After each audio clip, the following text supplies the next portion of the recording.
আমি Islamic lifestyle বলতে আসলে কি বোঝায় এই আইডিয়াটাকে কনসেপ্টটাকে ক্লিয়ার করে আমি আমার মূল আলোচনায় যাব ইনশাআল্লাহ। এই ফ্যানটা একটু কমাতে হবে, ফ্যানের বাতাসটা সামান্য একটু কমাই দিতে হবে। খুব সহজে যদি বলি, ইসলামিক লাইফস্টাইল হচ্ছে যে লাইফস্টাইল কোরআন সুন্নাহ থেকে উৎসারিত এবং যে লাইফস্টাইল হচ্ছে এন্ডোর্সড বাই ইসলাম, যে লাইফস্টাইল আমাদের প্রিয় নবী মুহাম্মদ রাসূলুল্লাহ সাল্লাল্লাহু আলাইহি ওয়া আলিহি ওয়াসাল্লাম তিনি নিজে লিড করে দেখিয়েছেন আমাদেরকে, এটাই হচ্ছে ইসলামিক লাইফস্টাইল। আই রিপিট, যে লাইফস্টাইল কোরআন সুন্নাহ থেকে উৎসারিত, যেই লাইফস্টাইলকে ইসলাম এন্ডোর্সড করে এবং যে লাইফস্টাইল আল্লাহ রাসূল সাল্লাল্লাহু আলাইহি ওয়া আলিহি ওয়াসাল্লাম আমাদেরকে তিনি লিড করে দেখিয়েছেন, এটা একটা কমপ্লিট প্যাকেজ, একটা হোলিস্টিক প্রজেক্ট। এখানে কাটছাট করার সুযোগ নেই, মানে পিক এন্ড চুজ করার সুযোগ নেই। আমার পুরো জীবনটাকেই ইসলামে অনুশাসন দিয়ে যদি আমরা পরিচালিত করি, ইসলামের ছাঁচে যদি সাজাই, সেটা হবে ইসলামিক লাইফস্টাইল। এখানে পিক এন্ড চুজের কোনো সুযোগ নেই। মানে মুসলিম হইলে পার্ট টাইম মুসলিম হওয়া যায়, ফুল টাইম মুসলিম হইতে হবে। মানে জীবনের প্রতিটা অঙ্গনে ইসলামকে আমাদের প্র্যাকটিস করতে হবে, কারণ আমরা জানি ইসলাম মানে হচ্ছে complete submission to the order of Allah, to the wish of Allah. কোন যদি, কিন্তু, তবে ছাড়া আল্লাহর আদেশের সামনে নিজেকে উজাড় করে দেওয়ার নাম হচ্ছে ইসলাম। আই রিপিট, আমি আবারও বলছি, কোন যদি, কিন্তু, তবে ছাড়া আল্লাহর অর্ডারের সামনে নিজেকে সঁপে দেওয়ার নাম কি? ইসলাম। সবাই বলুন তো, আল্লাহর আদেশের সামনে কোনো যদি, কিন্তু, তবে ছাড়া নিজেকে সাবমিট করা, এই সাবমিসিভ অ্যাটিটিউডের নাম কি? সবাই বলুন তো। তাহলে আপনি পিক এন্ড চুজ করতে পারবেন যে এটা আমার ভালো লাগে, এটা আমার সাথে যায়, সো আমি এটা নিলাম। এটা আমার সাথে যায় না, সো এটা থেকে আমি দূরে থাকলাম। তাইলে এটা ইসলামিক লাইফস্টাইল হলো না। এই কনসেপ্টটা কি ক্লিয়ার সবার কাছে? এটা একটা total package, it's a total project, it's a holistic programme.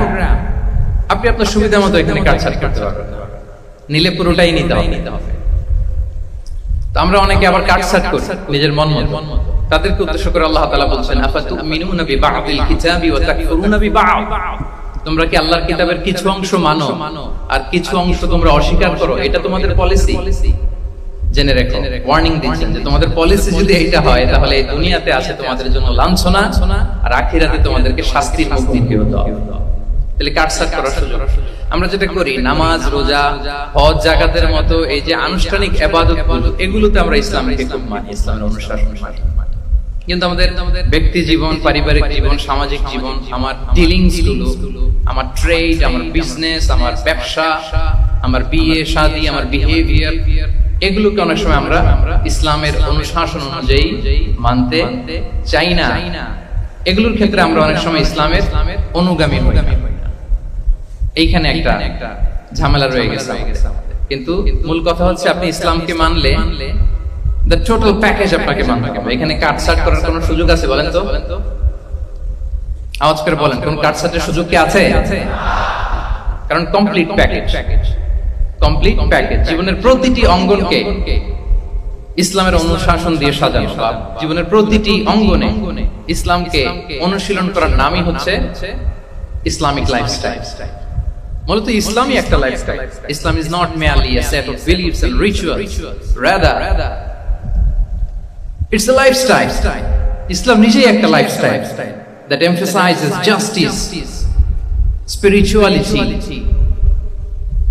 integrity and modesty.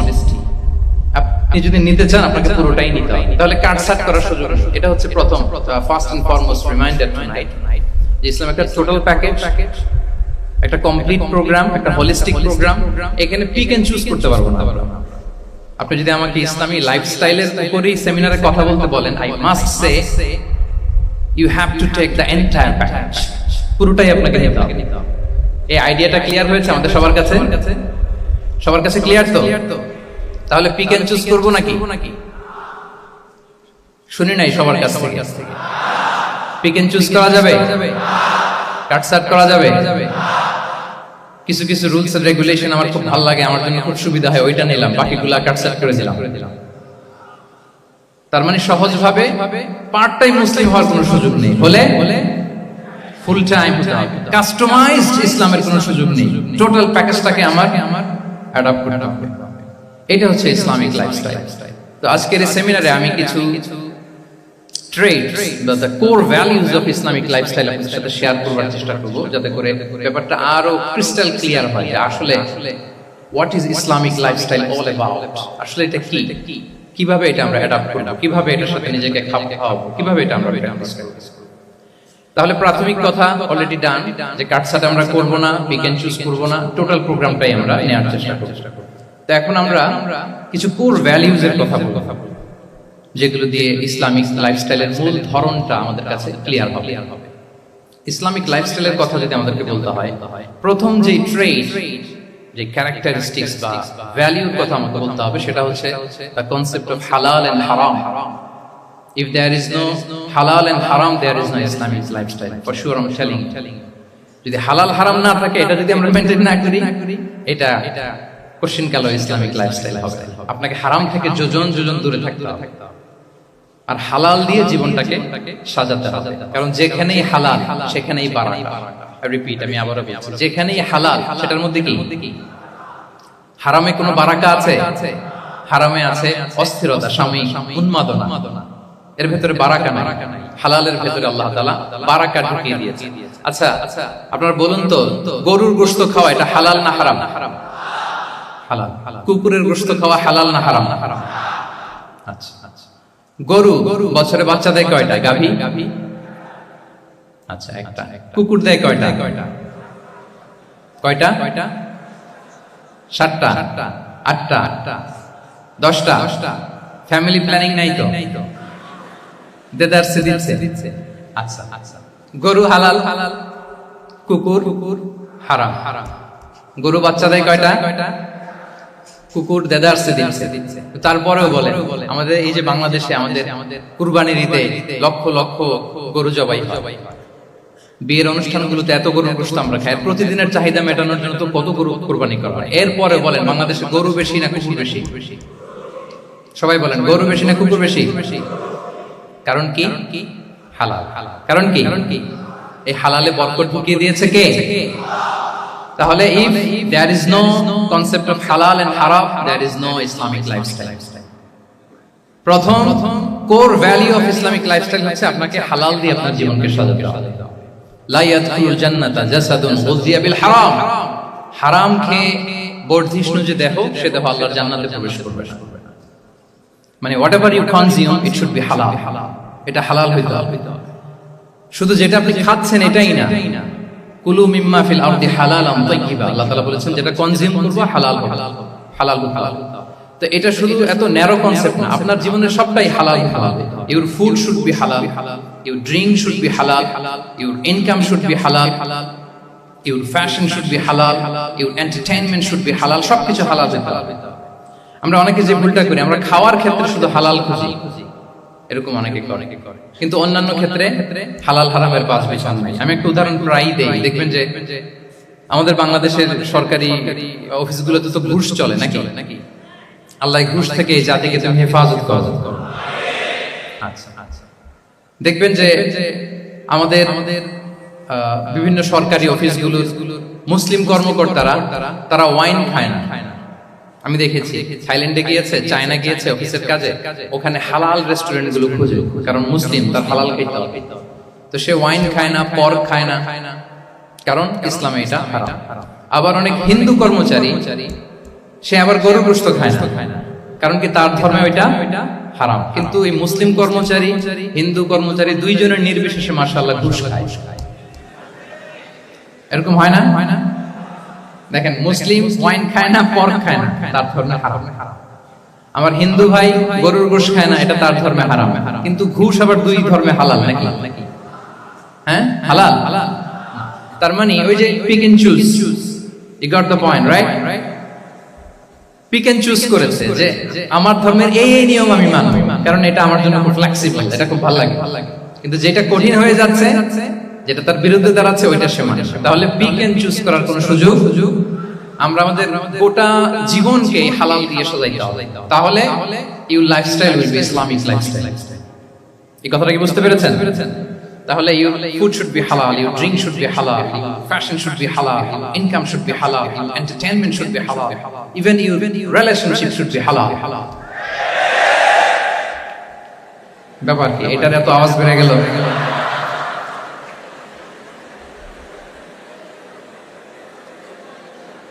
এটা কমন কমন পড়ে গেছে নাকি?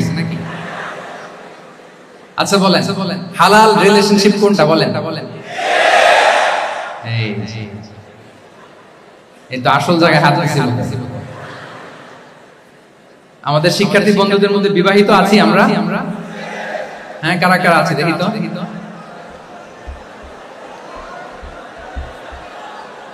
দেখি দেখি। মাশাআল্লাহ মাশাআল্লাহ, ঠিক আছে ঠিক আছে ঠিক আছে ঠিক আছে।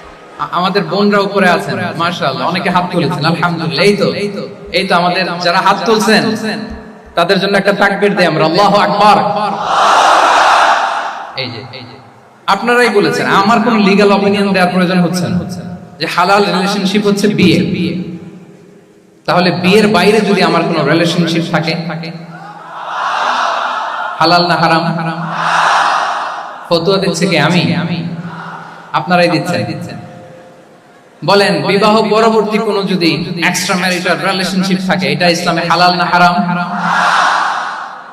তাইলে pre marriage relationship, after marriage relationship, এটা শরীয়তে হারাম। তো এই হারাম যদি আমি এই হারামের সাথে যদি নিজেকে জুড়ে দেই, তাহলে আমার লাইফস্টাইল এটা ইসলামিক লাইফস্টাইল হতে পারে না। আমরা বিয়ের মতো পবিত্র বন্ধনের মধ্য দিয়ে আমরা আমাদের দাম্পত্য জীবনকে উপভোগ করব। আল্লাহ তৌফিক দান করুন। এই যে অনেকে হাত তুলে ফেলছে, মাশাআল্লাহ, তার মানে সেকেন্ড ইয়ারে আছে, ফার্স্ট ইয়ারে আছে, থার্ড ইয়ারে আছে, আলহামদুলিল্লাহ, হালাল রিলেশনশিপে তারা গিয়েছে, মাশাআল্লাহ। তাহলে হালাল আর হারামের ব্যাপারে যদি আমরা বলি, আমাদের পুরো জীবনের প্রতিটি অঙ্গন আমরা হালাল দিয়ে সাজাবো। কি বলেন? পারা যাবে তো ইনশাআল্লাহ? হারামের সাথে আমাদের কোনো সম্পর্ক আছে? হ্যাঁ, আমরা সবকিছু হালাল দিয়ে সাজাবো তো? হারামকে আমরা না বলে দিব না, নো। আজকের এই জহির রায়হান মিলনায়তন না, এটা কি নাম? জহির রায়হান মিলনায়তনের এই হল রুম থেকে হারামকে আমরা লাল কার্ড দেখাই দিলাম। কি বলেন? হারামকে আমরা নো বলবো, আওয়াজ করে বলুন নো। ওকে, নো টু হারাম। তাহলে দ্য কনসেপ্ট অফ হালাল এন্ড হারাম আশা করি আমাদের কাছে ক্লিয়ার। আমরা হালাল দিয়ে নিজেদের জীবনকে সাজাবো, হারামের সাথে আমাদের কোনো সম্পর্ক নাই। তাহলে একটা ট্রেড আমরা শেয়ার করলাম, একটা কোর ভ্যালু শেয়ার করলাম, যে আমরা যদি হালাল মেইনটেইন করতে পারি আমাদের জীবনে, এটা হচ্ছে one of the core values of Islamic lifestyle. দুই নাম্বার হচ্ছে ইসলামিক লাইফস্টাইলটা বেসিক্যালি এটা একটা প্রোডাক্টিভ লাইফস্টাইল। মানে ইসলাম আমাদেরকে, ইসলামী লাইফস্টাইল আমাদেরকে প্রোডাক্টিভ হতে উদ্বুদ্ধ করে। আপনার দিন শুরু হবে অনেক সকালে, প্রোডাক্টিভিটি নিয়ে অনেক লম্বা আলোচনা করা যেতে পারে। আমি ছোট্ট একটা পয়েন্ট যদি আজকে এই হল রুমে শেয়ার করি প্রোডাক্টিভিটি নিয়ে, যে ইসলামিক লাইফস্টাইল হচ্ছে আপনি একেবারে সকাল সকাল আপনার দিন শুরু করুন। Early to bed and early to rise makes a man healthy wealthy.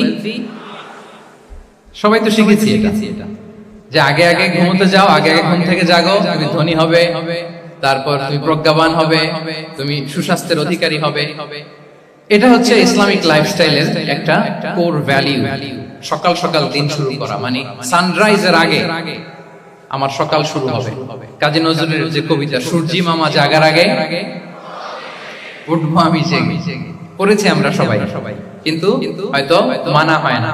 তো এই যে সকাল সকাল ঘুম থেকে ওঠা, এটা যদি আপনার মধ্যে না থাকে, এটা ইসলামিক লাইফস্টাইল হতে পারে। You must be a morning person.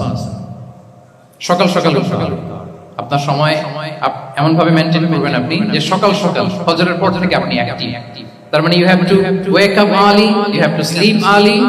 একজন মর্নিং পারসন যদি না হন, এটা ইসলামিক লাইফস্টাইল হবে।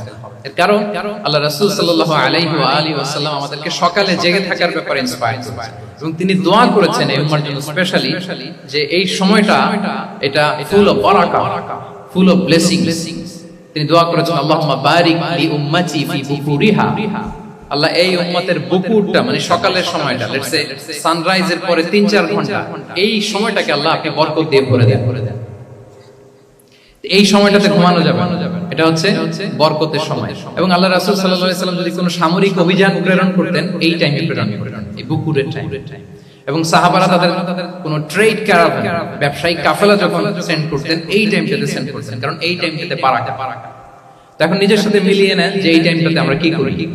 আমি জানি না আপনাদের কি অভ্যাস।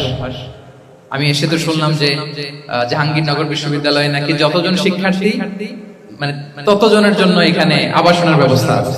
বাংলাদেশের কোন ইউনিভার্সিটিতে নাকি এটা নেই। আলহামদুলিল্লাহ, অসাধারণ প্রিভিলেজ, অনেক সুন্দর সুযোগ। তো এখন বলেন আপনাদের সকালের রুটিন কি? বলেন ঘুমিয়ে থাকেন না জেগে থাকেন? হ্যাঁ, আচ্ছা, ফজরের পরে আমরা ঘুমাই কারা কারা দেখি? সর্বনাশ।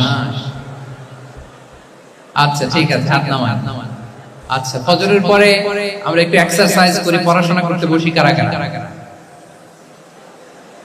মাশাআল্লাহ, আছে কিছু। ঠিক আছে, হাত নামান। এবার দুইবারের একবারও যারা হাত তুলেননি তারা হাত তুলেন। আপনারা কি করেন? এইটা হ্যাঁ, ডিভাইস। তো সম্মানিত সুধী মণ্ডলী, আল্লাহুম্মা বারিক লি উম্মতি ফি বুকুরিহা, আপনারা আমাকে এনেছেন ইসলামিক লাইফস্টাইল নিয়ে বলতে, তো আমাকে বলতেই হবে ফজরের পরে ঘুমানো চলবে। প্রথমে আমরা হারামকে না বলে দিলাম, এবার আমরা না করে দিব কোনটাকে? হ্যাঁ, ফজরের পরে আজকে থেকে কোনো ঘুম চলবে। যদি আপনি চান একটু দূরে সরাইতে হবে, ড্রোনগুলো একটু দূরে সরাইতে হবে। ফজরের পরে আজকে থেকে আমি এখানে জবরদস্তি করব না, শুধু আপনাদের সামনে আমি প্রেজেন্ট করছি। যদি সেমিনারের যে টপিক নিয়ে আপনারা শুনতে এসেছেন, এটা যদি আপনি অ্যাডাপ্ট করতে চান, অনুশীলন করতে চান, হ্যাঁ, ফজরের পরে আজকে থেকে কোনো ঘুম চলবে। এই সময়টাতে অনেক বারাকা আছে। তো কি করতে হবে? এটার জন্য আগে ঘুমাতে হবে। কি বলেন? অনেকে ফজরের এই বরকতময় সময়টা তারা ঘুমাতে মিস করে। এর কারণ দেরিতে ঘুমোতে যাওয়া। আগে ঘুমানোর অভ্যাস করতে হবে। কিন্তু আগে তো ঘুম আসে না, তাই না?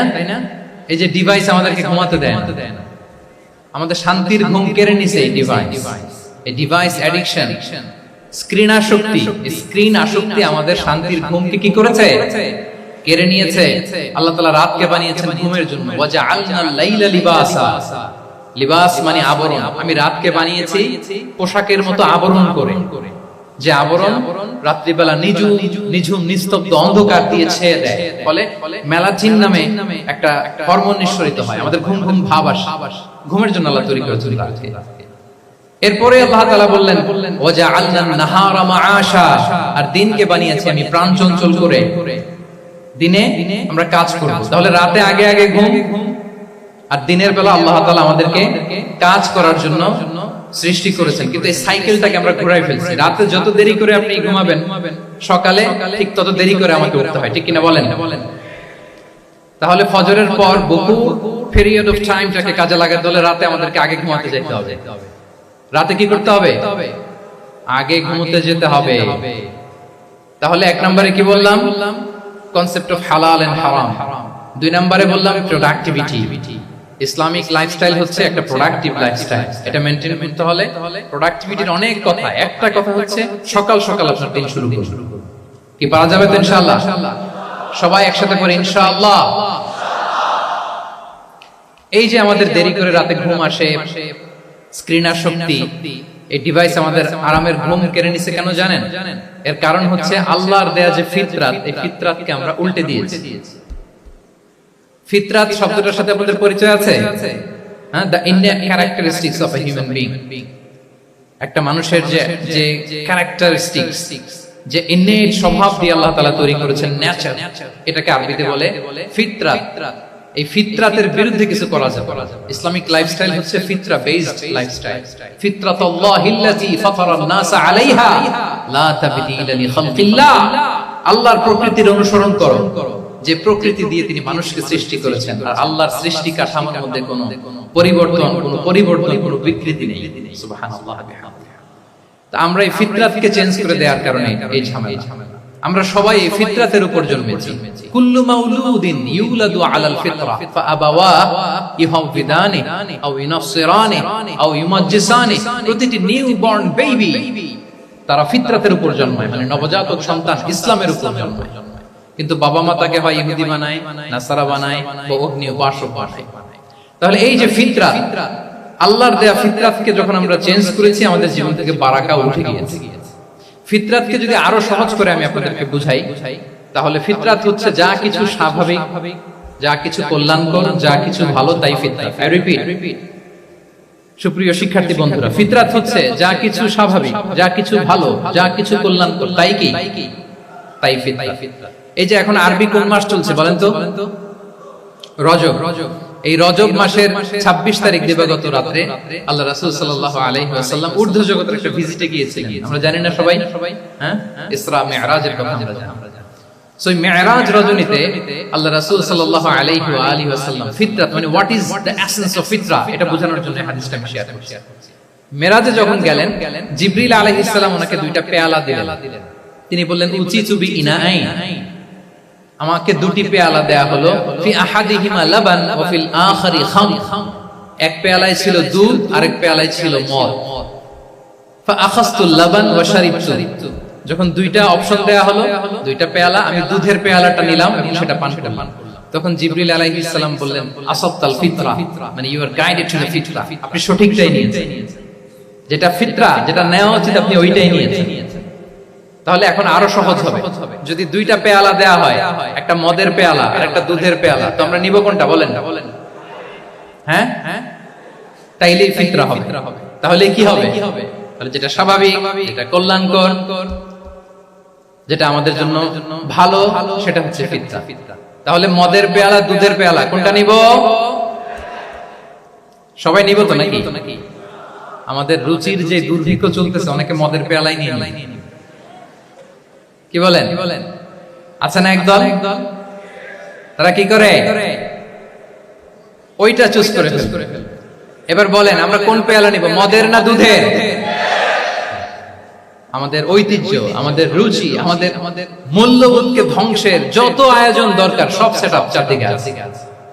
আল্লাহর ফিতরাতকে ধ্বংস করে দেওয়ার শয়তানি সব আয়োজন আমাদের চারিদিকে। বাট আপনাকে রাইট থিংটা চুজ করতে হবে।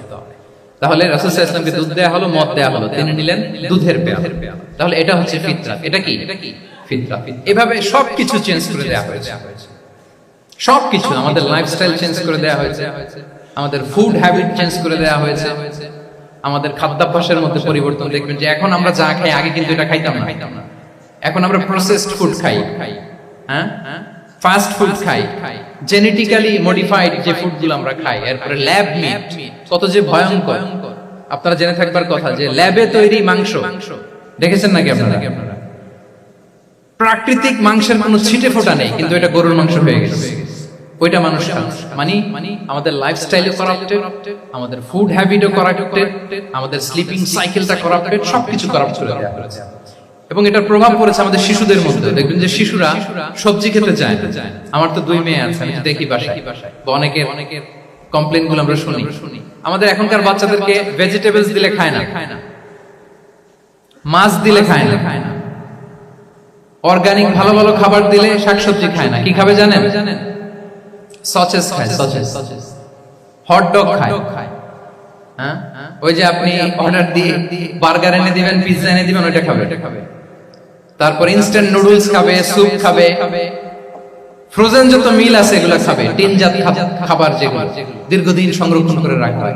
তো বলেন, আজ থেকে 30 বছর আগে আমাদের বড়রা কিংবা আমাদের শিশুরা, আমরা কেউ কি এই খাবার খেয়েছি বলেন তো?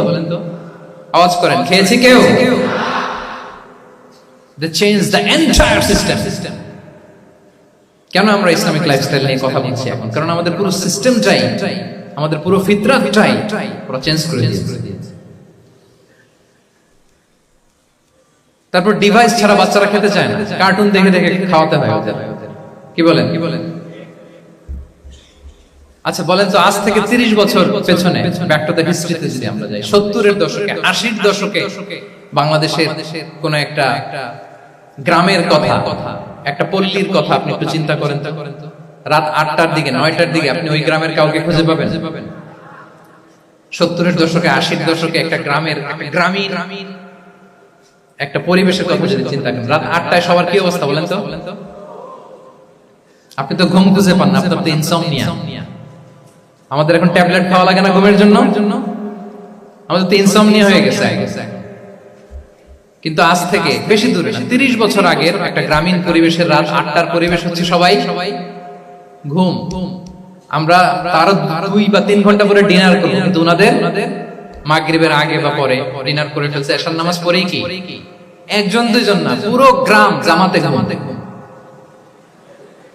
পুরো গ্রাম জামাতের সাথে ঘুম। তো যে লোকটা 8টার দিকে ঘুমালো উঠবে কখন বলেন? রাত 3টার পর ঘুম আসবে? আর হ্যাঁ, ঘুমেরও তো একটা লজ্জা শরমের ব্যাপার আছে, কত থাকবে? কি বলেন? আপনি তো ঘুমাতে যান রাত 2টায়, আর আজ থেকে 30 বছর আগে আমার বাংলাদেশের একটা গ্রামীণ পরিবেশে রাত 8টার দিকে সবাই ঘুম। আমরা এখন যে টাইমটাতে ঘুমোতে যাই ওই সময় ওনাদের অর্ধেক ঘুম শেষ। ফজরের নামাজ পড়ে আমাদের বাপ চাচারা কি করতো? হ্যাঁ, একটু ব্যাক টু দ্য হিস্ট্রিতে তাকান না। ফজরের নামাজ পড়ে এক বল পান্তা ভাত খাইতো। আমরা তো এখন এতটুকু খাইলে আমাদের এটা বার্ন করার জন্য দৌড়াইতে হয় 5 কিলো, জিমনেশিয়ামে যাইতে হয়, কত আয়োজন, কত ওয়ার্কআউট করা হয়। এক বল কাঁচা মরিচ দিয়ে, পোড়া মরিচ দিয়ে ভাত খেয়ে চলে যাইতো ফসল খেতে। দুপুরে আবার এক বল, খাইতে বসলেই এক বল। আমরা সারা মাসে খেতে পারি না একবার। আচ্ছা, কি খেত? খাওয়ার আইটেমটা দেখেন তো, কোন ফরমালিন আছে? কথা বলেন। কোন মেডিসিন ছিল না, একেবারে ফ্রেশ, হ্যাঁ, পিওর অর্গানিক। নিজেদের মাঠ থেকে আনা যে ধান, ঢেকি ছাটার ধান দিয়ে ভাত খেত। বাড়ির পুকুরের মাছ, কোনো ফরমালিন নাই। নিজের চাষ করা সবজি খেত, গোয়ালের দুধ খেত। আমরা অনেকে মনে করি যে আমাদের এই যে সায়েন্স এন্ড টেকনোলজিক্যাল অ্যাডভান্সমেন্টের যুগে আমরা বোধহয় খুব সুখে আছি। আমাদের দাদা পরদাদারা বোধহয় এত সুখ করে যায়নি। ওনারা যে সুখ করে গেছে তা আমরা চোখেও দেখি। আমার দাদা পরদাদারা যে সুখে লাইফ লিড করেছে তার অর্ধেকও আমরা করতে পারি না। তারাই আসলে শান্তির, সুখের, আনন্দের সময়টা তারা কাটায়। তাহলে সম্মানিত সুধী মণ্ডলী, পুরো আমি আপনাদেরকে বোঝানোর চেষ্টা করছি যে ইসলামিক লাইফস্টাইল নিয়ে why we should talk about Islamic lifestyle, কারণ পুরো সিস্টেমটাকে তারা কোলাপস করেছে, করাপ্ট করেছে। the food habit, the lifestyle, the sleeping style, সব চেঞ্জ করেছে। তো এজন্য আল্লাহর দেয়া ফিতরাতকে যেন আমরা প্রিজার্ভ করি, আমরা সচেতন হই। এখনো যদি সচেতন না হই, ডিজাস্টার আমাদের জন্য অপেক্ষা করছে। Just wait and see. তাহলে ইসলামিক লাইফস্টাইল হচ্ছে একটা ফিতরা বেসড লাইফস্টাইল। এই ফিতরাকে আমাদেরকে প্রিজার্ভ করতে হবে। তাহলে 3টা পয়েন্ট বলে ফেলছি অলরেডি, যদি আপনাদের মনে থাকে। প্রথমে কি বলেছিলাম? হালাল দিয়ে জীবন সাজাবো। 2 নম্বরে প্রোডাক্টিভিটির জন্য কি করব? রাতে দেরি করে ঘুমাবো। তাহলে আগে ঘুমাবো, ফলে আগে ঘুম থেকে জেগে কাজ শুরু। 3 নম্বরে ফিতরা, মানে আল্লাহর দেয়া প্রাকৃতিক যে নিয়ম, মানে আলোর সাথে সাথে আমার জীবন শুরু, আলো নাই আমিও ঘুমাই পড়বো। কি বলেন? আপনি উন্নত দেশে তো তাই হয়। জাপানে আমি কয়েকবার গিয়েছি, আগে ঘুমাই পড়ে। ইভেন আমেরিকাতে আমি কয়েকবার গিয়েছি, অনেক শহরে 8টার পরে সুপার শপ বন্ধ। 8টার পরে ঘুমের। আমরা হাঁটছি কোন দিকে? আমরা একটু নিজেদেরকে প্রশ্ন করি। তাহলে 3 নাম্বার হচ্ছে ফিতরা বেসড যে লাইফস্টাইল, এটার দিকে আমাদেরকে ফিরে আসতে হবে। 4 নাম্বার হচ্ছে মডেস্টি, শালীনতা। One of the core values of Islamic lifestyle. এই শালীনতা আমরা হারাতে বসেছি। মডেস্টি বললে অনেকে শুধু কাপড় চোপড় নিয়ে চিন্তা করে, ছোট কাপড়, বড় কাপড়। Modesty is not about only clothing, but also your behaviour, your dealing, your overall character. শুধু আপনি মডেস্টি, শালীনতা বললে কাপড় চোপড় নিয়ে চিন্তা করবেন না। এটা আপনার মডেস্টি ইন ইউর স্পিচ, আপনার কথার মধ্যেও, শব্দ চয়নে মডেস্টি থাকতে হবে, আপনার বিহেভিয়ারে মডেস্টি থাকতে হবে, আপনার ডিলিংসে মডেস্টি থাকতে হবে। এই শালীনতা আমরা হারাচ্ছি। তার বিপরীতে আমাদের সমাজে অশ্লীলতার প্রসার হচ্ছে, লাজুকতা হারিয়ে যাচ্ছে। লাজুকতা, লজ্জা শরম থাকা, এটা যে কত বড় নি'মা, যেই জাতি একবার এটা হারিয়ে ফেলে আর কোনো কিছু দিয়ে, জোড়াতালি দিয়ে এটা তারা রিভাইভ করতে পারে না। এই যে ওয়েস্ট তো এখন যা আমাদেরকে শিখাইছে, যেটাকে আমরা স্ট্যান্ডার্ড মনে করি, আবার তারা ফিরতেছে। এই যে ডিভাইসের কথা বলছি না, আপনি অস্ট্রেলিয়ার খোঁজ খবর নেন, যারা খোঁজ নিয়েছেন তারা জানেন আন্ডার 16 কোনো বাচ্চা সোশ্যাল মিডিয়া ইউজ করতে পারে না অস্ট্রেলিয়া। এক মাস অ্যাপ্লাই করে কান্ট্রি ওয়াইড অ্যাপ্লাই করে দেখায় ফেলছে। Facebook including Facebook, WhatsApp, Twitter, TikTok, 10টা অ্যাপস যেগুলো বাচ্চাদের মধ্যে এডিকশন নিয়ে আসে, এগুলো সব বন্ধ। জানেন এই নিউজটা? জানেন? মানে ফিরতেছে, উল্টা ফিরতেছে। এই যে শালীনতার কথা আমরা বলি, এটা হারাচ্ছে। রাসূল সাল্লাল্লাহু আলাইহি ওয়াসাল্লাম বলেন, যার শালীনতা নাই, ইযা লাম তাসতাহি ফাসনা মা শি'তা, যখন তোমার লজ্জা শরম থাকবে না, যা মনে চায় তাই করো। শিশু মুহাম্মদ চলে গেল সেই বনু সা'দে, ছোট্ট মুহাম্মদ কাঁদে না। ক্ষুধা লাগলেও কাঁদে না, ব্যথা পেলেও কাঁদে না। কিন্তু ছোট্ট মুহাম্মদের প্রাইভেটসের জায়গা থেকে কাপড়টা যখন সরে যেত, শিশু মুহাম্মদ কেঁদে দিত। সুবহানাল্লাহ, শালীনতা। ইযা লাম তাসতাহি ফাসনা মা শি'তা। রাসূল সাল্লাল্লাহু আলাইহি ওয়াসাল্লাম বলেছেন, যদি তোমার লজ্জা শরম না থাকে, লজ্জা শরমের মাথা যদি তুমি খাও, তুমি সব করতে পারবে, তোমাকে দিয়ে সব সম্ভব। তাহলে এই শালীনতা, এটা অনেক বড় নেয়ামত। সম্মানিত বন্ধুরা, আজকে দিনকে দিন আমাদের সমাজ থেকে শালীনতা হারিয়ে যাচ্ছে, লাজুকতা হারিয়ে যাচ্ছে। নারী পুরুষ উভয় দিক থেকে, বিশেষ করে আমাদের বোনদেরকে টার্গেট করা হচ্ছে। নারীদেরকে, আমাদের বোনদেরকে, তাদেরকে প্ররোচিত করা হচ্ছে, তাদের সামনে আইডিয়া হাজির করা হচ্ছে যে নারী যত বেশি নগ্ন হতে পারে, সে তত বড় সাহসী নারী। বলেন, আমাদের সমাজে পত্রপত্রিকা আপনারা দেখেন না এটা? যে নারী নিজেকে যত এক্সপোজ করবে, সে তত বড় কি সাহসী নারী। এই তকমা তাকে দেয়া হচ্ছে। এটা টোটাল কমপ্লিট শয়তানের একটা মিশন। শয়তানের প্রথম মিশন হচ্ছে বনি আদমকে বিবস্ত্র করা। কি করা? আল্লাহ তাআলা আদম আলাইহিস সালাম, হাওয়া আলাইহিস সালামকে বলেছিলেন যে নিষিদ্ধ গাছ যেও না, খেও না। শয়তানের প্ররোচনায় খেয়ে ফেলেছিলেন, সাথে সাথে জান্নাতের পোশাক খুলে ফেলেছিলেন। তার মানে শয়তানের প্রথম মিশন হচ্ছে মানুষকে কি করা? নগ্ন করা। মানুষকে কি করা? নগ্ন করা। তাহলে আমাদের বোনদেরকে এমন ভাবে তাদের সামনে উপস্থাপন করা হচ্ছে, প্ররোচিত করা হচ্ছে, এবং বলা হচ্ছে নগ্নতার পথে যে বেশি হাঁটে সে নাকি তত সাহসী নারী। নাউযুবিল্লাহ মিন যালিক। তাহলে এই যে মানব জাতিকে বস্ত্রহীন করা, এটা শয়তানের একটা মিশন। তার বিপরীতে ইসলাম নারীকে সম্মান দিয়েছে, সম্মান করেছে। যে ঘরে প্রথমে কন্যা জন্মায়, খায়রুকুম মান বুখিরা বিল উনসা, সে ঘরটাকে আল্লাহ তাআলা বরকতময় করে দেয়। 2 সন্তান তো 2 জান্নাতের দরজা ওপেন। 2 কন্যা সন্তান, 3 কন্যা সন্তান তো 3টা জান্নাতের দরজা ওপেন। সুবহানাল্লাহ। স্ত্রী হয়ে যখন ঘরে যাবে, যে ব্যক্তি তার স্ত্রীর কাছে সেরা, পরিবারের কাছে সেরা, সে সবার কাছে সেরা, সে আল্লাহর কাছে সেরা। সুবহানাল্লাহ। এবং কোন মা যদি সন্তান জন্ম দিতে যে মারা যায়, কিয়ামতের দিন আল্লাহ তাআলা ওই মাকে শহীদদের কাতারে দাঁড় করাবেন। আর যদি সেফলি সন্তান ভূমিষ্ঠ হয়, আল্লাহ বলে মায়ের পায়ের নিচে ওই সন্তান বেহেশত। সুবহানাল্লাহ। কিভাবে নারীর স্ট্যাটাস, মর্যাদাকে ইসলাম বাড়িয়েছে। এবং এই যে ইসলাম যে নারীকে যে ভিআইপি হিসেবে কনসিডার করে, হ্যাঁ, ইসলামের দেয়া নারীর ড্রেস কোড নিয়ে আমাদের অনেকের কত কথা, কত ক্রিটিক। এটা কেন করে? কারণ Islam consider women as a queen. ইসলাম তো নারীকে রানী হিসেবে কনসিডার করে। কি হিসেবে বলেন?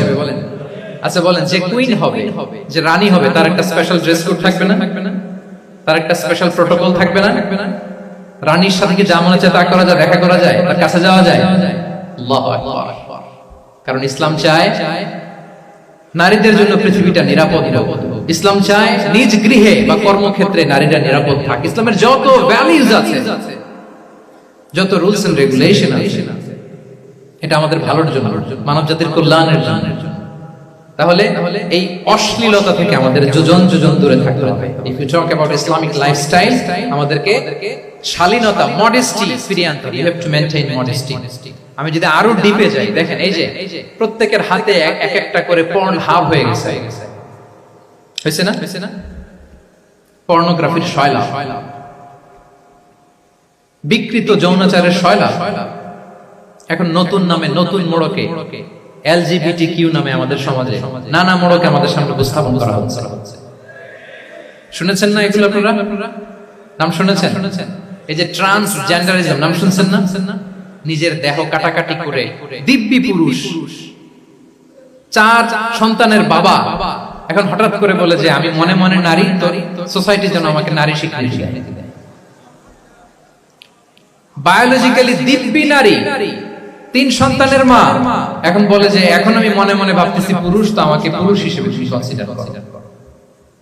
আল্লাহর দেয়া ফিতরাত, এই যে বলছে উল্টায় ফেলতেছে, এই ফিতরাতকে ধ্বংস করার সবচেয়ে জঘন্যতম এই নতুন যেটা বাজারজাত করা হচ্ছে যে আইডিওলজি, এটা হচ্ছে ট্রান্সজেন্ডারিজম, অধিকারের মোড়কে। তাও আসতেছে কিভাবে, কিসের মোড়কে বলেন তো? রাইটস এর কথা বলে, যেটা একটা রাইটস। এজন্য সম্মানিত সুধীমণ্ডলী, শালীনতার কোনো বিকল্প নেই। If you want to take care of yourself, if you want to take care of your family, your society, you have to maintain modesty. কোনো বিকল্প নেই, সাবধান হইতে হবে আমাদেরকে। তাহলে 4 নম্বরে কি? শালীনতা, মডেস্টি। শালীনতা হচ্ছে ইসলামিক লাইফস্টাইলের ভূষণ। এখন পরিকল্পিতভাবে এই শালীনতার কবর রচনা করা হচ্ছে আমাদের সমাজে। আপনারা কি রাগ করতেছেন? কথা ক্লিয়ারলি বুঝতে পারতেছেন? আমি যদি রয়ে শয়ে কথা বলি বুঝতে পারবেন আপনারা? ক্লিয়ারলি মেসেজ গুলো আপনাদের সামনে পৌঁছে দিচ্ছি। তাহলে কয়টা গেল? 4টা। হালাল, প্রোডাক্টিভিটি, প্রিজার্ভিং ফিতরা, এন্ড ফাইনালি মডেস্টি। 4টা কাজ। 5 নম্বরে হচ্ছে ইসলামিক লাইফস্টাইল যদি আমরা মেনটেন করি, we must have to be optimistic, hopeful, আশাবাদী হইতে হবে। মুমিনের ডিকশনারিতে হতাশা নেই, আমরা হতাশ হই না, আমরা নিরাশ হই না, আমরা ভরসা রাখি এক মহান সত্তার উপর। আওয়াজ করে বলুন, তিনি কে? শয়তানের মিশন হচ্ছে আমাদেরকে হতাশ বানানো। আমি স্টেজে ওঠার আগে সম্মানিত স্যার বলতেছিলেন যে আপনি একটু আশাবাদী করবেন। আমাদের নারী শিক্ষার্থীদের ব্যাপারে, আমাদের ছেলে শিক্ষার্থীদের কয়েকটা ইস্যু স্যার বললেন যে কিছু ফ্রাস্ট্রেশন তাদের মধ্যে কাজ করে। আজকে আপনাদের ডিকশনারি থেকে ফ্রাস্ট্রেশনকে একেবারে অমিট করে দিয়ে যাবে। বলেন, বিশ্বাসীদের ডিকশনারিতে হতাশা বলে কোনো শব্দ আছে? ফ্রাস্ট্রেশন আছে? কারণ শয়তানের মিশন হচ্ছে আমাদেরকে হতাশ বানানো। কি বানানো? শয়তান আমাদেরকে আশাবাদী করতে চায় না, সে চায় আমরা যেন হতাশ হই। আমি ভুল করেছি, পাপ করেছি, অন্যায় করেছি, তো শয়তান সেই পাপের সাগরে আমাকে হাবুডুবু খাওয়াতে চায়, বলে আর অনেক ভুল হয়ে গেছে, অনেক দূর তুই চলে এসেছিস, আর আল্লাহ তোকে ক্ষমা করবে না, থাক এখানেই থাক, করতে থাক। এরকম শয়তান টেম্পটেশন দেয়, প্রভোকেশন করে। কিন্তু শয়তান জানে না যে আল্লাহর রহমতের দরিয়া কত বড়। শয়তানের মিশন হচ্ছে আমাদেরকে হতাশ বানানো, আর আল্লাহর বাণী আমাদের হৃদয়ে আশা জাগায়, আশাবাদী করে দিবে। আল্লাহর এই কিতাবের, কোরআনের প্রতিটি আয়াতে পরতে পরতে পাবেন আপনি মোটিভেশন, ইন্সপিরেশন। আল্লাহু আকবার। লা তাহজান ইন্নাল্লাহা মা'ানা। মনকে তুমি বুঝিয়ে বলো আল্লাহ আছেন আমার সাথে। জাহাঙ্গীরনগর বিশ্ববিদ্যালয়ের আমার সুপ্রিয় শিক্ষার্থী বন্ধুরা, এই বাক্যটি নিজের জীবনের জন্য, নিজের জীবনের সাথে সেট করে নেন। মনকে তুমি বুঝিয়ে বলো আল্লাহ আছেন আমার সাথে। বিপদে আপদে, আমাদের লাইফে আপস এন্ড ডাউনস থাকে, সব মুহূর্তে আমরা এই কথাটা খেয়াল করব যে কেউ যদি আমাকে হেল্প করার জন্য নাও থাকে, এক মহান সত্তা আছে, তিনি কে? আল্লাহ রাসূল সাল্লাল্লাহু আলাইহি ওয়াসাল্লাম আবু বকর রাদিয়াল্লাহু তাআলা আনহু গারে সাউরে হিজরতের রাতে লুকিয়ে আছেন। কুরাইশরা খুঁজতেছে, আবু বকর রাদিয়াল্লাহু তাআলা আনহু তটস্থ, না জানি ধরা পড়ে যায়। তিনি বলছেন কুরাইশরা আমাদের এত পাশ দিয়ে যাচ্ছে, একটু মাথা নিচু করলে দেখে ফেলবে আমাদের। রাসূল সাল্লাল্লাহু আলাইহি ওয়াসাল্লাম বলেন যে ভয় পেও না আবু বকর, তুমি কি ভেবেছো আমরা এখানে গুহাতে দুইজন? না না, এই গুহায় আমরা দুজন নই, আমাদের সাথে একজন মহান সত্তা আছে, তিনি কে? আমরা তিনজন। লা তাহজান ইন্নাল্লাহা মা'ানা। ভয় পেও না, হতাশ হয়ো না, নিশ্চয় আল্লাহ আমাদের সাথে আছে। আল্লাহ তাআলা সরাসরি কথাটাকে কোরআনে কোট করেছে যে লা তাহজান ইন্নাল্লাহা মা'ানা। তাহলে সুপ্রিয় বন্ধুরা, এই বাক্যটা আমাদের খেয়াল রাখতে হবে যাদের মধ্যে ফ্রাস্ট্রেশন কাজ করে, যে মনকে তুমি বুঝিয়ে বলো কে আছেন আমার সাথে? আল্লাহ আছেন আমার সাথে।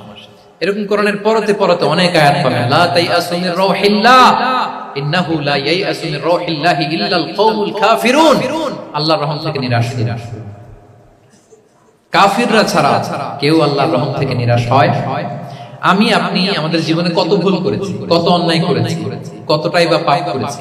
মনে রাখবেন, আমাদের পাপ যত বড় হোক, আল্লাহর রহমতের দরিয়া তার চাইতে বড়। ইন্না মা'আল উসরি ইউসরা ফাইন্না মা'আল উসরি ইউসরা, and verily with every hardship there is an ease. প্রত্যেক কষ্টের পরেই থাকে স্বস্তি। এই বাক্যগুলো কি আপনাকে মোটিভেশন দেয় না? এই কথাগুলো কি আপনাকে চাঙ্গা করে না? আপনার জীবনে ইন্সপিরেশন হয়ে আসে না এই কথাগুলো? ওয়ালা তাহিনু ওয়ালা তাহজানু ওয়া আনতুমুল আ'লাউনা ইন কুনতুম মুমিনিন। চিন্তা করো না, হতাশ হয়ো না, তোমাদেরই বিজয় হবে যদি তোমরা মুমিন হও। আল্লাহু আকবার। তাহলে আপস এন্ড ডাউনস থাকবে, এবং মুমিন জীবনে তো হতাশা থাকবেই না। কারণ আমার জীবনে যদি কোনো কষ্টের ঘটনা ঘটে, এটার জন্য আমি রিওয়ার্ড পাবো। আমি যদি অসুস্থ হই, আমার প্রত্যেক অসুস্থতার কারণে আমার পাপ মোচন হয়। সুবহানাল্লাহ পড়েন। আপনার জ্বর হইছে, এই জ্বরের কারণে আল্লাহ আপনার গুনাহ মাফ করবেন। আপনি ব্যথা পেয়েছেন, অসুস্থ হয়েছেন, আল্লাহ তাআলা গুনাহ মাফ করে দিবেন। তাহলে হতাশার কোনো সুযোগ আছে বলেন? মুমিন জীবনে হতাশার কোনো সুযোগ নেই। রাসূল সাল্লাল্লাহু আলাইহি ওয়াসাল্লাম মা ইউসিবুল মুসলিমা মিন নাসাব ওয়ালা ওয়াসাব ওয়ালা হাম্মিন ওয়ালা হুজনিন ওয়ালা আযান ওয়ালা গাম্মিন হাত্তা শাওকাতি ইউশাকুহা ইল্লা কাফারাল্লাহু বিহা মিন খাতায়া। মুমিন জীবনে যত ব্যথা, কষ্ট, দুঃখ, এমনকি ফল পাড়তে যে গাছের কাটার খোঁচা যদি খান, রাসূল সাল্লাল্লাহু আলাইহি ওয়াসাল্লাম বলেন ওই খোঁচার ব্যথার কারণে আল্লাহ তোমার গুনাহ মাফ করে দেয়। কেউ অসুস্থ হয়ে রাসূল সাল্লাল্লাহু আলাইহি ওয়াসাল্লামের কাছে আসলে রাসূল সাল্লাল্লাহু আলাইহি ওয়াসাল্লাম কি বলতেন জানেন? কেউ জানেন? লা বাস আলাই তুহুরুন ইনশাআল্লাহ। তিনি বলতেন, আরে don't worry about it, it will cleanse up your scenes. ভয় পেও না, আরে অসুস্থতা, এটার কারণে আল্লাহ তোমার গুনাহ মাফ করে দিবেন। সুবহানাল্লাহ। তাহলে অসুস্থ ব্যক্তি আর উজ্জীবিত হতো না? রাসূল সাল্লাল্লাহু আলাইহি ওয়াসাল্লাম অসুস্থ ব্যক্তিকে দেখলেই মাথায় হাত বুলিয়ে দিতেন, দোয়া করতেন, আল্লাহুম্মা রাব্বান নাস আযহিবিল বাস ইশফি আনতা শাফি, দোয়া করে দিতেন। আর বলতেন, আরে ভয় পেও না, এই অসুস্থতা তোমার গুনাহ মাফ করে দিচ্ছে। তাহলে অসুস্থতার মধ্যেও তারা উজ্জীবিত হতো। আমরা মানুষকে আশাবাদী করব, ভয় দেখাবো না। অসুস্থ মানুষকে ভিজিট করতে গেলে আপনারা কি করেন? ভয় দেখান না, না, আশাবাদী করবেন। বলবেন যে আরে কি অসুস্থতা, আপনার দেখে অনেক সুস্থ লাগছে, বলতে পারবেন না? কিন্তু আমরা কি করি? কেউ অসুস্থ হইলে ওই অসুস্থতায় সবচেয়ে কষ্ট পেয়ে যে মারা গেছে তার হিস্ট্রি বলা শুরু। এরকম করে না অনেকে? ধরেন যে একজন ক্যান্সারের পেশেন্টকে দেখতে গেছে, এবার যে আপনার কোন খালা ক্যান্সারে কিভাবে ধুকে মরছিল, ওই হিস্ট্রি আপনি বয়ান দিতে শুরু করছেন। বেচারা বাঁচবে? যা একটু সুস্থ ছিল ওইটাও তো অসুস্থ বানাই দিচ্ছে। কি বলেন? তাহলে ইসলাম আমাদেরকে আশাবাদী করে। প্রিয় ভাই এবং বোনেরা, কি করে? আশাবাদী। আমরা যদি আমাদের কোন প্রিয়জনকে হারাই, আমরা আশাবাদী হয়ে হারাই, কারণ তাকে আমি চিরকালের জন্য হারাচ্ছি না। আপনি আপনার আব্বাকে হারাচ্ছেন, তো কি হয়েছে? বাপ হারায় তো কাঁদবে নাস্তিক।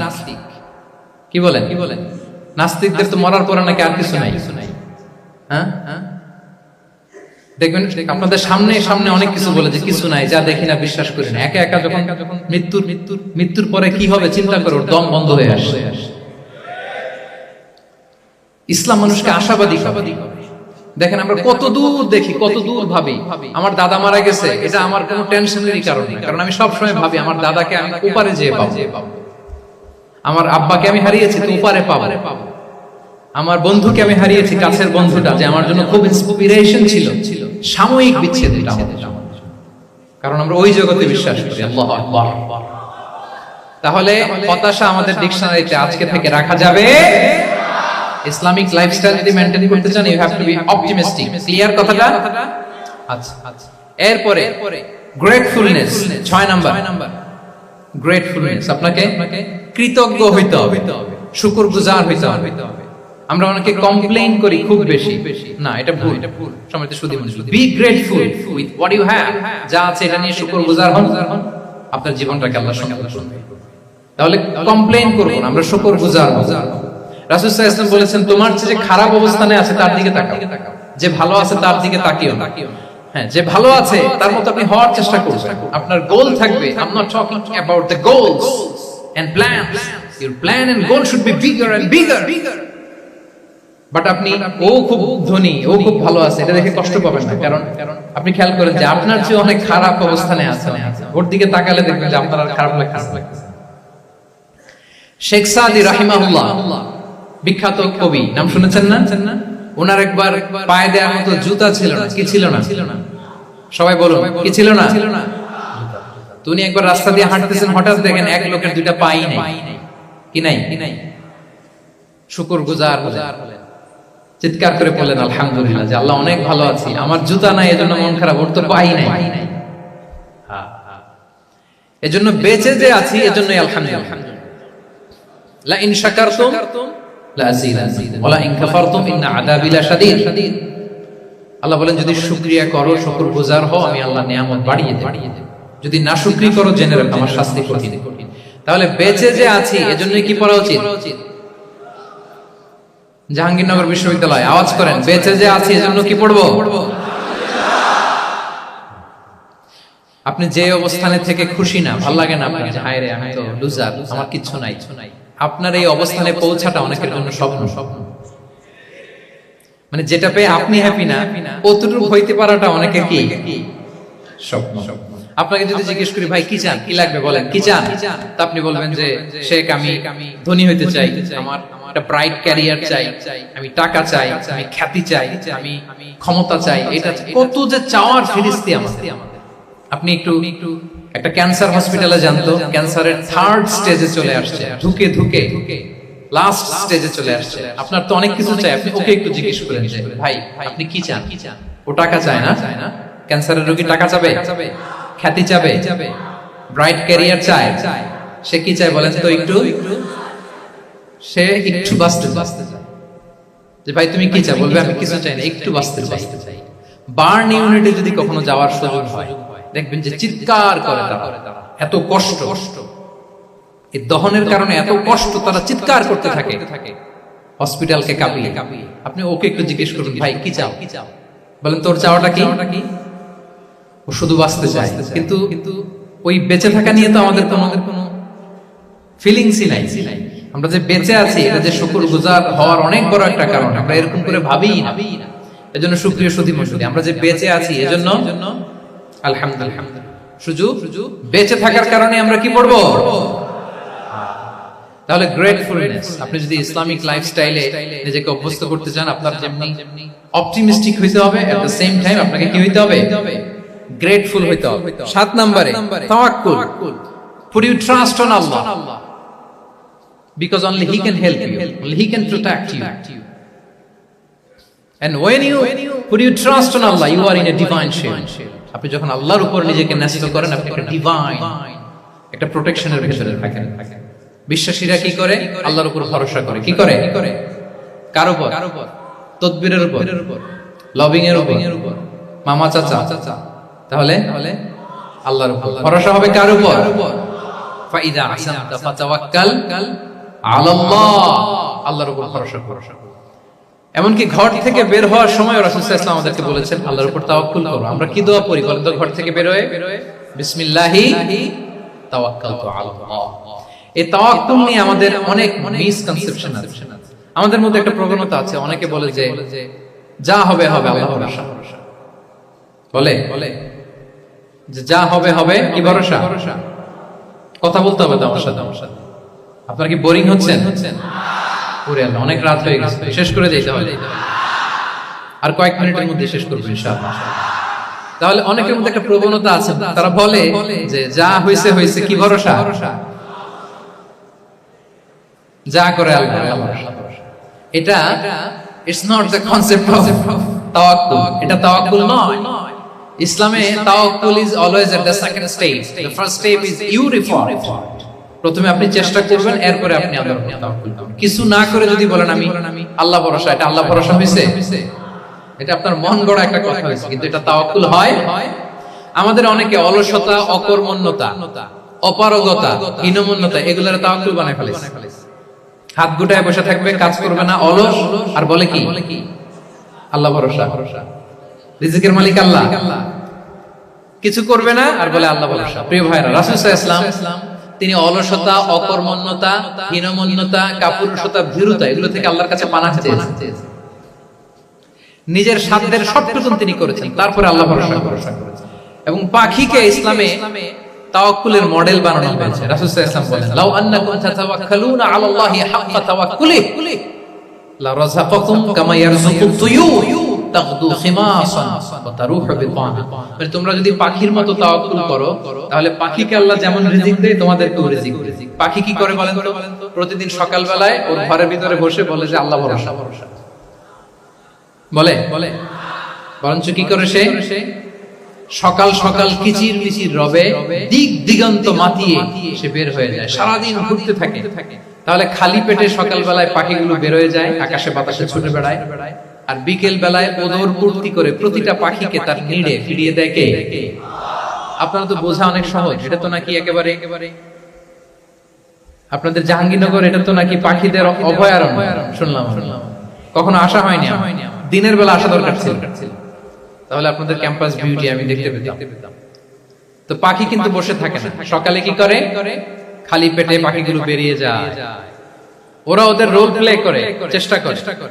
এরপরে বিকেল বেলা ওদর পূর্তি করে তাদেরকে নিড়ে ফিরিয়ে দেয় কে? তাহলে পাখিকে তাওয়াক্কুল। আপনি হাত গুটিয়ে বসে থেকে বললেন আল্লাহ ভরসা, এটা হয়েছে? আপনি আপনার সর্বোচ্চটুকুন চেষ্টা করবেন, সব করার পরে এরপরে আপনি বলবেন আল্লাহ ভরসা। তাহলে তাওয়াক্কুল হলো প্রথমে যে কোনো জিনিস অ্যাচিভ করার জন্য পরিকল্পনা করা, তারপর সে পরিকল্পনা বাস্তবায়নের উপায় বের করা, তারপর বিভিন্ন উপায় উপকরণের সাহায্য নিয়ে সেটা অ্যাচিভ করার জন্য প্রাণান্তকর প্রচেষ্টা চালিয়ে যাওয়া, অবশেষে ফলাফলের জন্য কার উপর নির্ভর করা। দিস ইজ কল্ড তাওয়াক্কুল। এখন আমি কিছুই করলাম না, বললাম যে যা করে আল্লাহ। তাওয়াক্কুল হয়েছে তো না? আমাদের সমাজে দুইটা ধারণা। কেউ কেউ বলে আরে আমি তো সব করব, তাওয়াক্কুলের দরকার কি? Absolutely wrong. আবার অনেকে মনে করে আল্লাহই সব করে দিবে, এটাও absolutely wrong. The concept of Islam is in between this two extreme lines. এই দুইটার মাঝখানে হচ্ছে তাওয়াক্কুল।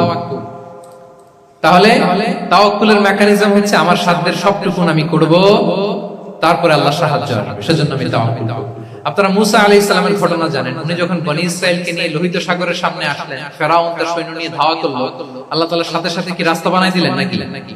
সাগরের মাঝখানে না, আল্লাহ বললেন আনিদ্রিব বিআসাকাল বাহর, লাঠি দিয়ে একটা বাড়ি মারো সাগরে। মুসা আলাইহিস সালাম বাড়ি না মারলে তো আল্লাহ রাস্তা বানাতে পারতেন না? পারতেন না? পারতেন, কিন্তু এটা তাওয়াক্কুলের মেকানিজম নয়। ওনাকে বলেছেন বাড়ি মার, উনি লাঠি দিয়ে বাড়ি মারলেন, বিশাল রাস্তা হয়ে গেল। মারিয়াম আলাইহিস সালাম যখন ঈসা আলাইহিস সালামকে ডেলিভারি করলেন, ক্লান্ত শ্রান্ত ক্ষুধার্ত, কি খাবেন? আল্লাহ তাআলা বললেন ওয়া হুজ্জি ইলাইকি বিজিযইন নাখলাতি তুসাকিত আলাইকি রুতাবান জানিয়া। মারিয়াম একটু কষ্ট করে উঁচু হয়ে পাশে একটা খেজুর গাছ আছে, ওটা ডাল ধরে টান দাও, কষ্ট সে পাকা খেজুর পড়ে যাচ্ছে, ওটা খাও। উনি টান না দিলে আল্লাহ এমনি অটোমেটিক্যালি পাঠাতে পারতেন না খেজুর? আল্লাহ পাঠান। তাহলে এই পৃথিবীর সিস্টেম হচ্ছে আপনাকে কষ্ট করতে হবে, আপনার রোলটা আপনাকে প্লে করতে হবে। ইসলামে তাওয়াক্কুল is always at the second step. The first step is your effort, আপনাকে চেষ্টা করতে হবে, তারপরে আপনি তাওয়াক্কুল করবেন, তাহলে এটা প্রপার তাওয়াক্কুল। তাহলে এখন থেকে হাত গুটিয়ে বসে থেকে আল্লাহ ভরসা বলবেন? আমরা এটা ভুল করে ফেলি।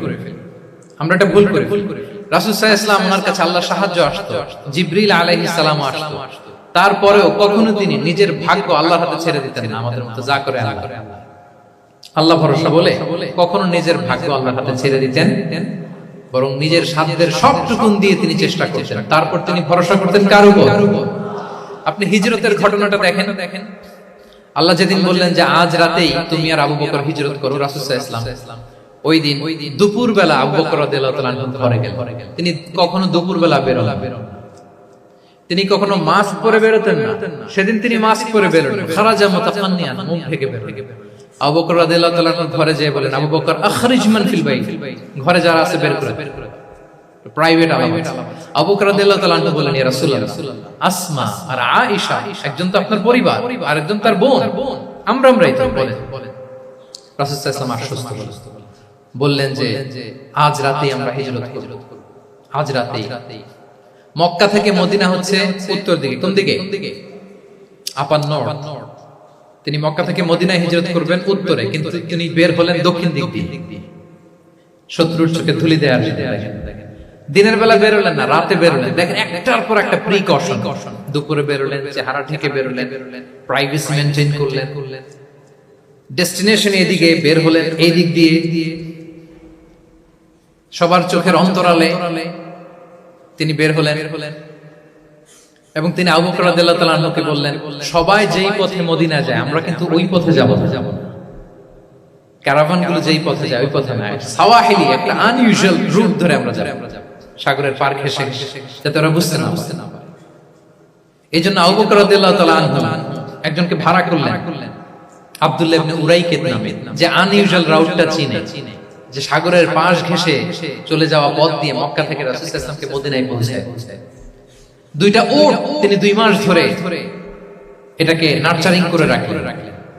3 দিন আবু বকর রাদিয়াল্লাহু তাআলা এবং রাসূল সাল্লাল্লাহু আলাইহি ওয়াসাল্লাম গারে সাউরে অবস্থান করলেন 3 দিন, যাতে করে বুঝতে পারেন যে মক্কায় তাদের ব্যাপারে কি বলা হয়। এবং আবু বকর রাদিয়াল্লাহু তাআলার ছোট ছেলে আব্দুল্লাহকে অ্যাসাইন করা হলো যে আব্দুল্লাহ, তুমি তো ছোট মানুষ, তুমি প্রতিদিন মক্কার বাজারে যে শুনবা যে আমাদের ব্যাপারে কুরাইশরা কি বলে, নিশ্চয়ই তারা তন্ন তন্ন হয়ে আমাদেরকে খুঁজবে, না পেয়ে ওরা কি কি পলিসি নেয় এটা এসে আমাদেরকে জানাবে। সুবহান। ছোট্ট আব্দুল্লাহ মক্কার বাজারে কে কি বলে শুনে গোয়েন্দার মতো করে, স্পাইয়ের মতো করে সে তথ্যগুলো নিয়ে, খাবার নিয়ে গারে সাউরে প্রতিদিন ইনফরমেশন পাস করে আসতো, আবার খাবার দিয়ে আসতো। আচ্ছা বলেন তো, এই ছোট্ট আব্দুল্লাহ যেই পথে যায় মরুভূমির উপরে তার ফুটপ্রিন্ট আছে না? আব্দুল্লাহর ফুটপ্রিন্ট। তো কুরাইশরা তো তন্ন তন্ন হয়ে রাসূল সাল্লাল্লাহু আলাইহি ওয়াসাল্লামকে খুঁজতেছে, ডানে বায়ে সামনে পেছনে সব জায়গায়। তারা যদি আব্দুল্লাহর ছোট্ট পায়ের ছাপ পায় আর সেটাই যদি ফলো করে, তাহলে ডাইরেক্টলি তারা কোথায় যেয়ে পৌঁছবে? রাসূল সাল্লাল্লাহু আলাইহি ওয়াসাল্লামের কাছে, গারে সাউরে। আল্লাহ রাসূল সাল্লাল্লাহু আলাইহি ওয়াসাল্লাম কি করলেন? আবু বকর রাদিয়াল্লাহু তাআলা কি করলেন? আমির ইবনে ফুহায়রা নামে আরেকটা লোককে অ্যাসাইন করলেন যে 3 দিনের জন্য আব্দুল্লাহ যখন তথ্য নিয়ে খাবার দিয়ে চলে যাবে, আমির ইবনে ফুহায়রা, তোমার কাজ হচ্ছে যেই পথ দিয়ে আব্দুল্লাহ হেঁটেছে এই পথ দিয়ে তুমি আমাদের ছাগলগুলোকে একটু চড়াই দিবে। তাহলে ওখানে ওই বাচ্চারা ফুটপ্রিন্ট থাকবে না, ছাগলগুলোর পায়ের ছাপ থাকবে। অনেক লম্বা ঘটনা, এরকম একটার পর একটা প্রিকশন আল্লাহ রাসূল সাল্লাল্লাহু আলাইহি ওয়াসাল্লাম আবু বকর রাদিয়াল্লাহু তাআলা ওনারা নিয়ে তারপরে হিজরতের পথে রওনা হয়েছেন। যখন রওনা হয়েছেন রাসূল সাল্লাল্লাহু আলাইহি ওয়াসাল্লাম ডানে বায়ে তাকালেন, তিনি কোরআন তেলাওয়াত করছেন। হি ওয়াজ রিসাইটিং দ্য কোরআন, কারণ now he is in the state of তাওয়াক্কুল, এখন তিনি তাওয়াক্কুল করতেছেন। তাহলে বলেন তো, তাওয়াক্কুল কি শুরুতে না শেষে? তারপরে কতটা শেষে? আপনার চেষ্টা, আপনার তদবির, আপনার লবিং, আপনার এফর্ট, আপনার সাধ্যের নাগালে থাকা সবকিছু উজাড় করে দেওয়ার পরে আপনি বলবেন তাওয়াক্কালতু। আমরা করি কি? আমরা কি করি? আল্লাহ ভরসা। ভাই কি প্ল্যান আপনার? হুজুর আল্লাহ ভরসা। এবার বলেন, এটা হয়েছে? এটা কি আসলে প্রপার কনসেপ্ট অফ তাওয়াক্কুল হয়েছে প্রিয় ভাই এবং বোনেরা? হয় নাই। কারণ তাওয়াক্কুল is always at the second step. The first step is ইউরিফা। আপনি আপনার সাধ্যের সবটুকু করবেন, তারপর কি করবেন? ক্লিয়ার? সব শেষ। কথা হচ্ছে, আপনি যদি ইসলামিক লাইফস্টাইল মেইনটেইন করতে চান, আপনাকে উম্মাহ সেন্ট্রিক অ্যাটিটিউডের অধিকারী হতে হবে। উম্মাহ সেন্ট্রিক। আমাদের মুসলিম উম্মাহ একটা দুঃখী উম্মাহ, নেতৃত্বহীন উম্মাহ, বলিষ্ঠ নেতৃত্বের অভাবে এদিক থেকে লাথি মারলে আমরা এদিকে যাই, এদিক থেকে মারলে এদিকে যাই। শুধু একটা স্ট্রং লিডারশিপের অভাব, ঠিক কিনা বলেন? এই যে আমাদের রোহিঙ্গা ভাইয়েরা 10 মিলিয়ন আসছে, ওনারা এখন 1 মিলিয়ন আসছে, 10 লাখ, এখন বোধহয় 2 মিলিয়ন প্লাস হয়ে গেছে, 3 মিলিয়ন হয়ে গেছে। আমি গত মাসে গিয়েছিলাম রোহিঙ্গা ক্যাম্পে দেখার জন্য তাদের কি অবস্থা। এমন মানবতার জীবন যাপন তারা করতেছে। ধর্মে তারা কোন ধর্মের বলেন তো? আমাদের ভাই, আমাদের বোনেরা, তাদের কোনো সলিউশন নাই। কাশ্মীরের ভাই বোনদের কি অবস্থা দেখেন তো। আর গাজার অবস্থা নাই বা নাই।